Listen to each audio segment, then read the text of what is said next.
You're going to need to start by taking the yardstake. I picked this one up from Walmart, and just pop it off the back right here. And then I'm going to go and drill some holes, one on each side, so I can secure it inside of the wreath.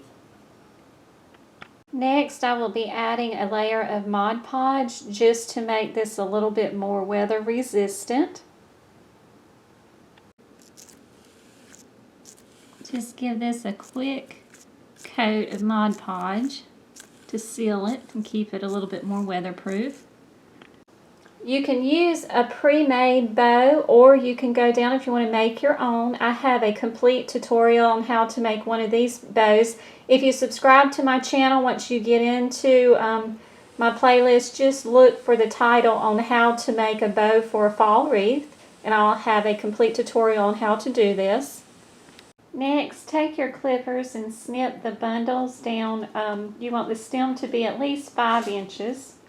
Trim the hydrangeas down to about 7 inches. That will be just below the stem line here. Just below the leaf line here. You don't need to cut back any of the floral picks, just leave them as they are. As far as the fall leaves go, I just took and bent the stem in half, and I'm going to cut it halfway because this was one of the longer stems and we're not going to need all of that excess. Ladies, you're going to need to cut the glue sticks up. I have my husband in here helping me. He was telling me I was doing the process all wrong. So, look at him here. What you got there, dear? I got my Pioneer Woman shears that she was about to mess up because she was using them upside down. So you're going to cut them up. But what we decided to do was put it in a put it in a bowler with some water, turn this one on high, and then we're going to put the glue sticks on top and melt them down. But make sure and use an older boiler or pan, because it probably won't be much good after you get finished melting glue in it.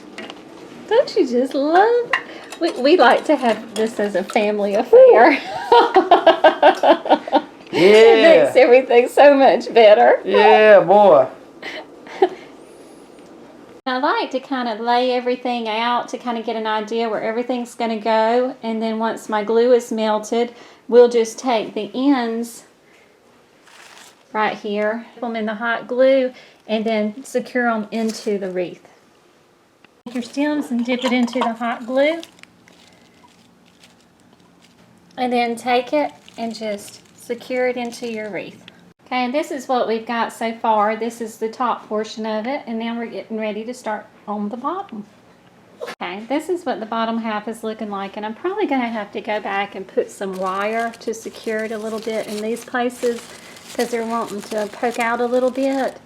And I've just got them all spaced out, as you can see. The blue, the hydrangea, the blue, the hydrangea, the blue. And then the back portion was the eucalyptus. And then I just layered those on top of it and then put the pumpkins on. So now I'm getting ready to make the bottom part here. So that's what she looks like right now. So she's coming together nicely. Okay, there you have it. This is the finished product. And if you have bare spots, don't be afraid to just go back in and add some more leaves to it or some more flowers, and just clip it, bend it, and just make it as full as you like, because every wreath that I do is always very unique because they always come in different shapes and sizes. So when I am giving you a tutorial on it, there's always room for things that you're going to have to cut shorter, or you're going to have to move it in a different way, or so forth. But that's what she looks like, and it's really an inexpensive, easy wreath to do. And most of these items I picked up, a majority of them came from the Dollar General, y'all. They had some beautiful, beautiful florals in there when I went just a few days ago, and I was really tickled over the colors because, like I told you before, I am a Pioneer Woman addict, and I am just in love with these colors. So I hope you've enjoyed this, and like I said, it's a very easy wreath to do, and I hope it inspires you. See you next time.